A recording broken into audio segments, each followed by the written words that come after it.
And a couple of gent in the room. Hi, thank you so much. I want to piggyback on what Carla said to Bree. It is so true. The enemy does not want you to succeed. He does everything to get you from being happy. You know what I'm saying? He wants to destroy your relationships, your friendship. He didn't even want you to come here. How many of you all ran into an obstacle and you were right here? Or yesterday? How many of you all thought about not coming? That's him. He does that. He's very trifling, okay? Again, my name is Logan Rena. I'm originally from Jackson, Mississippi. I've been in San Diego almost 4 years, and I love it because I'm not, getting bit by mosquitoes, and I can sit outside without sweating. So it's a blessing, okay? I want to acknowledge Carla, Pastor Josh, Bree, Trina. Thank you all so much. It takes courage to put on an event. It takes courage to show up. It takes courage to lead people. It takes courage to say yes to God. Because you could have said no. You didn't have to do this. And you said yes. So I want to acknowledge you for that. Yeah. Give her a round of applause. All right. I'm going to need y'all to stand back up one more time. Just one more time. Stand back up. Like, I'm tired of standing, Logan. All right, we're gonna do a quick little 1-2 step, okay, to move our bodies. We just ate. So we're gonna go 1, 2, 3, 4, 5, 6, 7, 8. 1, 2, 3, 4, 5, 6, 7. At church. 1, 2, 3, 4, 5, 6, 7, 8. Okay, that's it. I just want you to move your body just a little bit. Just a little bit. You don't have to do too much. Keep it cute and sit down, okay? There are 166 million women in the United States that are expected to live around 81 years of age. What if all of us spent the next 20 years, 30 years, 60 years being ourselves? What if we spent the rest of our lives just being ourselves? How dope would that be? Right? How many of you all just want to be yourself? You don't want to be like Keisha. You don't want to be like Amber, right? You don't want to be like Tracy. Why be them when you get the privilege of being yourself, right? The honor of being yourself. When God handcrafted you, He said, daughter, go be you. I don't want you to look like anybody else. I don't want you to get plastic surgery to look like somebody on a magazine cover because she doesn't even look like that. I want you to look like you, right? And what I created, I said is complete, is whole, and it's beautiful, right? But in order to be yourself, your true self, to be our real self, we have to know who we are, right? So someone might be thinking, okay, well, Logan, what does that mean to know yourself? It's two things that have to take place. Number one, we have to relabel, dismantle, and disrupt. Everybody say relabel, dismantle, and disrupt. Number two, we have to study who we are, right? What do you value? Do you value God? Do you value your time? Do you value your health? My table was just talking about the vegan life that I just entered into. We have a couple of plant-based sisters at the table. It's a whole nother world being vegan. It's like a secret community, like that you enter. It's like a sorority. Like, are you vegan? I'm vegan. What book did you read? I read this book. Have you watched that video? I've watched that video. It's a whole nother world. You can talk about it for hours. It's hilarious. But what do you value? What do you love to do? Like, if somebody came and asked you, what do you love to do? What do you enjoy doing? Could you spit it out? I like to skate. I like to dance. I like to hike. I like to be around my family. I love looking at recipes. You know what I'm saying? What would you say, right? What are your non-negotiables in friendships? Are you the person that always gives and never receives? Do people pour back into you? A non-negotiable in my friendship, it has to be reciprocity. I can't be the person always reaching out, always calling, always texting, always asking if you want to go to coffee, and I never hear from you, because everybody's going through life. So just like I need to receive love, so do you. It has to be reciprocity, right? But what are your non-negotiables? That's studying yourself. That's knowing yourself, right? And then accepting who you are. Accept that you have an excellent memory. There's somebody in this room, if you told them your name, in 2 years they will remember you. That's a gift. That is a gift. The Bible says the memory of the just is blessed. If your mind is blessed, be blessed. You know what I'm saying? Be okay with that you're a spontaneous person. Or Or be okay with that you're a planner. There's nothing wrong with being a planner. I'm a calendar girl, okay? I stick to the calendar, okay? But if you're a spontaneous person, accept that about yourself. Accept that that's okay, right? Accept your whole story. A lot of times we leave parts out. I don't know about y'all. I like to leave parts out because the whole story not that beautiful. But I decided, I believe during COVID, I want you to accept your whole story, even the parts that aren't beautiful, right? Because God has forgiven it. So what I had to do was, as soon as I asked God to forgive me, I had to put a comma, Lord, please forgive me for whatever, comma, and I forgive you for whatever, right? You have to ask Him for forgiveness and then turn around immediately and forgive yourself. Because you can give it to Him and still carry it. Does that make sense? Okay? All right, so let's get into relabeling, dismantling, and disrupting. Everybody say relabel, dismantle, and disrupt. Here's why this is important before we get into that. The world has to be comfortable. So what they do is they put us in categories, right? In groups, they label us from the social class you fit in, your personality type, your religion, your nationality, and they put us in boxes. They give us titles. Either you're big or you're small, right? Either you're square or you're the class clown or lame. You ever heard that term, lame? Okay. Black, white, Asian, Hispanic, the youngest sister. Anybody that's the youngest in here? Okay. I don't know why they always hate on us. We're nice too. We're giving, Who are the older siblings in here? I knew you were the oldest. I could tell. You can always tell the oldest sibling. The golden child. Who was coined the golden child? Okay. The golden child. It's always the oldest. It's always the oldest. Or the band geek, the athlete, the cheerleader. We have to put people in categories, right? All of these boxes that we're put in, they're given certain perceptions. They're given certain pressures, right? Fears, lies. For example, if you ever been called retarded or slow or something's wrong with you, you're not going to be the first one raising your hand. You're not going to be signing up for things at church. You're not going to be the outgoing person because that stigma is still in your mind. I was 6 years old or something, and my friend, she knew a lot of words. She had a vast vocabulary for six, right? So when she told me that I was dumb, as I grew up, for some reason at church, my teachers always called on me to read the scriptures.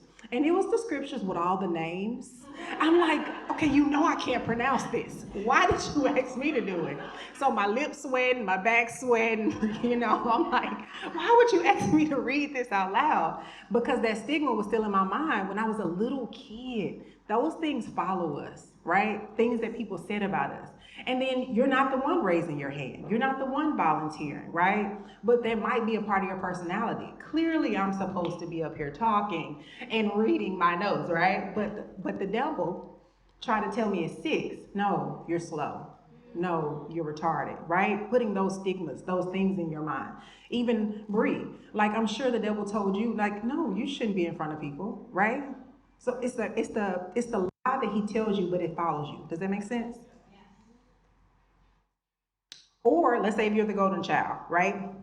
If you were labeled golden child, it's pressure to always be perfect, always have it together, have every hair in place, dot every I, have everything together. You can't cry. You can't have a down day, right? You're the golden child. You're the oldest sibling. You always have the answer, right? That's a lot of pressure, right? Or let's say you are a stepmom. There might be a perception that you're not as powerful or not as influential as the child's birth mom, and that's a lie. How many of you all were raised by a step parent? Anybody? Okay. And do they have influence in your life? So that's a lie. Matter of fact, Robert Madu said the only thing more dangerous than a lie is a lie that we have embraced as the truth. The only thing more dangerous than a lie is a lie that we have embraced as a truth. And there are perceptions and there are beliefs and there have been things that have been told to us that are not the truth. And as Christians, we got to shut it down. Everybody say, shut it down.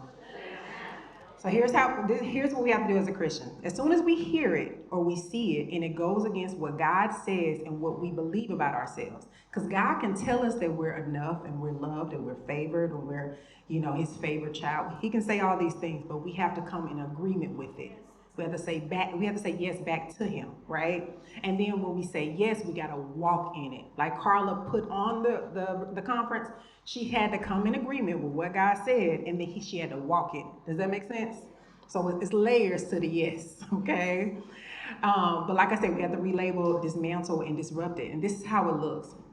When somebody says something to you that's not true, like you're slow, you're retarded, you're not a good mom, whatever, disrupt it immediately. Because people just drop stuff in your spirit, and you're like, where did that come from? You're like, okay, have a nice day. As soon as they say it, disrupt it. Somebody comes and tell you, you just like your mama. Just be like, you're right, she cute. She is. Like, yeah. They're trying to say it as a bad thing, like you're loud like your mom or disrespect like whatever. Like, oh, yeah, you're right. She's so cute. Did you see her new hair color? Yes. That's my mom, right? Dismantle it looks like when someone comes to you and says, you're just this, or you're just a teacher, or you're just a stay-at-home mom, or you're just a secretary. You ever heard that? I hate it. You're not just anything, right? You're not just a teacher. Let's say your student becomes the next president or the next governor. Somebody had to teach all of the presidents, by the way. They needed to know their ABCs and 1, 2, 3s, right? They were in someone's class. And what if somebody told her, oh, you're just a teacher? So she didn't put all her effort in because it was looked at as a position that was nothing. And that's not the truth, right? You're not just another coach, right? You can give your clients one strategy that changes the trajectory of the next 7 generations. Somebody's spoken to Mark Zuckerberg's life. Somebody. All the things that Facebook are, they were not when they first came out, right? He had to put all of those things in order. He had to have a strategy. Somebody sat down with Mark and was like, don't do this year. Wait. You know what I'm saying? One strategy can change the next 7 generations. Your one strategy, your one idea, your one seed that you tell somebody could change the next 7 generations. Does that make sense? Here's my point. None of us are just anything. None of us are just anything. You're the best thing that happened to your children. You are the best thing that happened to this church. You're the best thing that happened to this community. You're the best thing that happened to those kids in Mexico. You're the best thing that happened to your husband. You're the best thing that happened to your friend. Okay? You're the best thing. So you're not just anything. Everybody say, I'm not just anything. And lastly, we're going to relabel ourselves. One of my favorite scriptures is Psalms 34:5. It says, I'm radiant, and when I look to him, my face does not see shame. Psalms 34:5. So everybody say, I am radiant, and my face is never covered with shame. Everybody say, it's never covered with shame. Say, I will break through the noise of the world and go back to the word. I will not borrow broken family psychology or anyone else's definition of me. Okay. I will dismantle every insecurity, fear, or hurtful thing anyone has ever said to me or I've said to myself. We skip past that. We say a lot of stuff to ourselves in secret. I'm so happy y'all can't see my thoughts. It's just, I'm like, oh, come on, thought, hush. Sometimes I have to like catch it because it'll keep going and it'll spin into a lot of foolishness and lies, right? I want you all to write down one thing you need to disrupt, dismantle, or relabel. I want you to write it in your phone or if you're taking notes. One thing. Think about it real quick. What do you need to disrupt? A comment a cousin said to you when you were 10? Do you need to dismantle a family psychology? Do you need to relabel yourself? Somebody called you weird. No, you're just special. Okay? You can't create Tesla and not be special. You know what I'm saying? I'm pretty sure a lot of people told Elon he was weird. But we about to be in space in about 2 days. All of us. We're gonna have a, we're just gonna be floating around like the Jetsons, okay? Like it's coming. So write down the thing that's been like literally replaying in your mind for years. Okay, now we gotta study ourselves. This is my favorite part. Favorite part. Got to study ourselves. We got to accept who we are. Here's why this is going to be dope for you. Because you just now learned that your ex, your cousin, your teacher, maybe a parent, you can give them back their definition of you and the box that they put you in, right? So you really can understand and study who you are. Now let's study ourselves to see what we're supposed to accept. Do you mind going to the next slide with the formula? The formula is C plus D plus N. C plus D plus N. And it means clarity about my identity. C plus D plus N. Okay? The C stands for creation. You have to understand how you were created. And it's so special. So, so special. Our Father chose to take the rib. He could have chose to take any part. The hands, feet, the ears, the nose. He could have chose anything. He chose the rib, okay? He chose to take the part that protects vital organs, okay? He chose to take the part that guards vessels in the upper body, the part that shapes the chest. Okay, when the men in the gym doing their little push-ups and they got a piece of a muscle and they like got their shirt off, like, okay, I see you with your 2 push-ups today. Okay, right? He chose the part that helps you breathe easier. Right? Have you ever had somebody like hit you and it knocks the wind out? They probably hit your rib, right? He chose the part that shields the heart, the lungs, the spleen, and the kidney. Your manufacturer, your dad, your father, your GPS, your strategist, your king, your Lord, your Savior, the Prince of Peace, manufactured you so special and so unique. Why did he choose the real? Right? That's because he sees us as supporters. He sees us as equalizers. He sees us as companions. He sees us as a safe place for people. He sees us as women who can strengthen everything around us. Like I said, when you walk in a room, you make it better. When you walk in your home, you make it better. When you walk in that office, you make it better. Anywhere you are, you make it better. That's the power that you have, right? God took his time on his daughters. He took his time. Number 2 is definition. You have to understand how you were defined by your dad, by God. How were you defined by him, right? Because the world will hand you definitions, right? You're just the youngest sister. You're just the weird cousin. No, that's not what the Lord named you, right? This question was super important to me. I lost my mom to stage 4 breast cancer in 2014. Hardest year of my life, right? Um, and I was on the floor in Maryland. I was living in Maryland. And I was looking up to the ceiling and I was like, God, I need you to tell me who I am. Because I would just call my mom. She prayed for me. She encouraged me. Any advice I needed, I didn't pray. I was like, she gonna pray. She good. They besties. She texts God all the time. Be like, what do you think Dee should do? Like, they were like on good terms. So I just asked her, and then she'll ask him, right?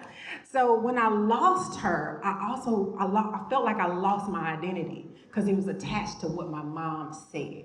I didn't have anything firm to stand on within myself. And I didn't have that relationship with God, even though I grew up in the church. I was in church 4 days a week, right? So I'm doing the motions of church. But I didn't know who God was until I needed him to tell me who I was in him. I need you to tell me that I'm enough. I need you to tell me that I'm loved, that I'm favored, that I'm called, that I'm your best idea, that I'm not like anybody else, that I'm forgiven and that I'm favored, right? That I'm bought with a price.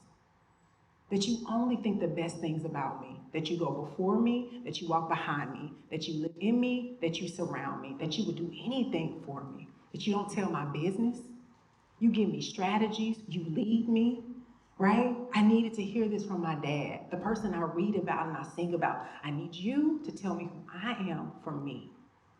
Because I've had everybody else tell me, but you. And when he told me, I believed him. I just decided to believe him. I just decided to believe him. So I want you to decide to believe that your dad only thinks the best things about you, that he would do anything for you. But you have to believe that. Does that make sense?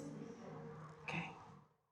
One of my favorite things, one of my favorite affirmations or soul formations, I call it, is saying that I'm enough. Anytime I walk past a mirror, I'd be like, you're enough. When I walk past this mirror today, I didn't say it out loud in my thought. Anytime I walk past a mirror, I say you're enough. Okay? Because what's crazy is anytime we look in the mirror, we always pick out a flaw. Have you noticed that? Oh, look at my hair sticking up again now. Or, you know what I'm saying? I need braces, Lord. Like every time we look in the mirror, we pick out a flaw immediately. So to change that, as soon as you walk past a mirror, pick the affirmation. I'm chosen, I'm loved, I'm favored, I'm God's best idea, I'm a distribution channel, I am anointed, appointed, accepted, adopted, right? I'm blessed and highly favored, right? Pick something, pick one word. I want you to write your one word down that you believe. Whether it's you're special, you're set apart, you're set free, whatever your definition is, every time you walk past a mirror, every time you see your reflection, say it to yourself. Because I'm telling you, there's nobody coming to say it to you every day, right? You spend the most time with yourself, so you might as well affirm yourself as many times as possible. Loved, favored, covered, bought with the price. Just nobody knows what you're saying to yourself, because if you're not saying something positive, believe negativity is on the way. Okay? Believe it, it's coming, especially in this world, okay? Last one is name. Value your name. This is gonna be a good one, okay? Value your name even more. Has anybody ever heard of Gucci? Okay. Okay, so his name was Guccio Gucci from Italy. He passed away in 1953. Did y'all know that? Did y'all know he wasn't alive? Yeah. He's left us. Louis Vuitton passed away in 1892. Okay? He's no longer here as well. Okay? um, but they thought their identity was enough for you to wear their name. Okay? They thought they were special enough, chosen enough, called enough, loved enough to say, hey, every time you walk in Michael Kors, you're going to see my name, right? What does that mean? We buy their accepted identity. Every time we swipe our card at Gucci, Louis, Prada, all the Chanels, okay, we're buying into what they have accepted. They have accepted I'm worthy, okay? They accepted I'm luxury. When you say my name, when you say my family's name, all you see is worthiness, right? What if we adopted that same mindset? What if Carla just walked around with her name on her shirt like, hey, I'm Carla. Is this a brand? No, it's just me. I just wanted to let you all know who I am. Oh, you have a new line, Bree? No, just Bree. I just wanted to put my name on my shirt, right? I walk around with affirmations on all the time. They're on my phone. They're in my car. They're on my walk. Everywhere I go, right? If not, you're going to be filled up with what? Negativity, lies, perception, what the world is going to put on you, right? It's a lot. All right, we have to accept our own value. We have to accept the name that we were given, and we have to make it valuable, right? So here's what we can do to make it personal and practical. I want you all to Google your name. Your first name, your middle name, your last name. I want you to Google it. You have to do it now. You have to do it now. I want you to actually pick... Now. They were like, go to a beautiful spot in San Diego. We have some beautiful places. A mountain, the sunset cliffs. And literally pull out your phone, Google your name, and write it down, right? I already told you who your creator says that you are. I told you to pick one definition that you're going to choose to use every single time you walk past a mirror. And now you're going to get really comfortable with knowing what your name means. If your name means something negative, because it does, Logan means hollow and empty, without significance. I was like, ouchie. That hurt. So choose the antonym, right? I remixed it. I was like, the opposite of that is solid, secure, and whole. So anytime I shake your hand and I say, hi, my name is Logan, I'm telling you I'm secure. I'm telling you that I'm whole, right? Every time you meet somebody, you tell them your name. You should know what your name means. Does that make sense? Because you're speaking life before the person even gets to know you, right? So look up your name. A scripture that I love is a good name is better than riches. A good name is better than riches. Your good name holds a piece of your identity. Not a big piece, but just a little piece, right? It's a mixture. It's a mixture of what God says about you. It's a mixture of how He created you, and a mixture of your name. And you can change your name. God did it all the time in the Bible. If your name that bad, okay, you can change your name. You really can. It's okay. After you find out what your name means, like I said, you need to go to a place that's really, really pretty. Write down your definition, your name, and then I want you to do a bonus thing. Need you to come up with an acceptance and a security list. Acceptance and security list. I want you to write that down. Acceptance and security list. What do you accept about yourself? What are you secure in? Because here's the problem. The reason why a lot of us lead with our insecurities, and it is the first thing people meet, is because we focus on it all the time. All we talk about is what we're insecure about, right? To be, you can't erase insecurities. They're not going anywhere. The stretch marks might be there your whole life, okay? I done got bio oil.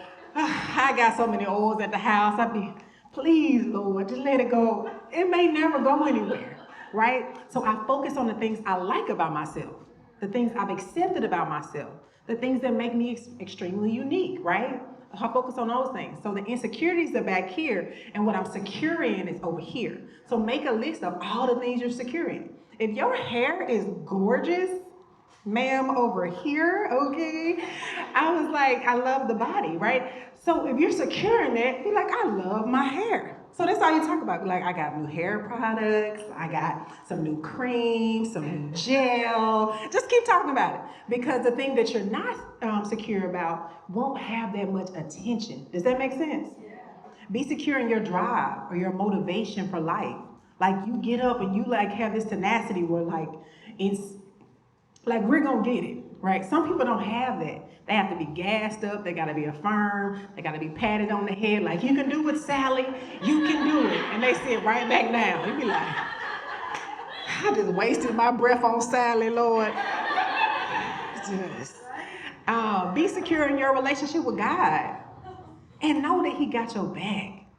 Know that you're not doing this by yourself. If you're single, I want you to know that you are never alone. Now, you might not have anybody in the house, but you are never alone. Never alone. You're not. Your Father is right there with you. And if you walking around the house, be like, Lord, what we doing today? You want some cucumber water? Okay. A little peppermint inside? Okay. You can talk to yourself. You can talk to Him. He's pretty free, you know what I'm saying? He's just hanging out, you know. Talk to Him. I'm not gonna play with y'all today, okay? Like I said, you want your securities to be the focus. What are you secure in? What have you accepted about yourself? Because the insecurities won't have that much attention. Does that make sense? Okay. So we talked about how to dismantle, disrupt, relabel some things that have been irritating you. You can't stand. Your family said it till when you was 12 or you were 15 and it stuck with you. You know, you now can release that. You now know who you are in Christ, right? You're going to pick the one word. You're going to get clear about your name. You're going to be more impressed with Keisha instead of Gucci. Okay? You're going to be more impressed with your own name. You're going to be more excited to tell people what your name is, right? Because you know the definition of it, right? I got one more bonus. Everybody say bonus. Everybody say bonus. Okay. Before you create another post for your company on social media, before you take another assignment or promotion, before you go volunteer for anything else, some of y'all on every volunteer committee in the world, okay? Before you have an uncomfortable conversation with somebody you love, before you get into the next relationship, before you start the business, I need you to ask yourself one question. Am I going to be the real me? Am I going to be the real me? Because some of us just show up as copies, you know? Like this worked for Kim, I think it'll work for me. Instead of sitting back, okay, how can I walk in this room and be myself? How can I walk into this relationship and be myself? How can I walk into this school and be myself? Right? Am I going to be the real me?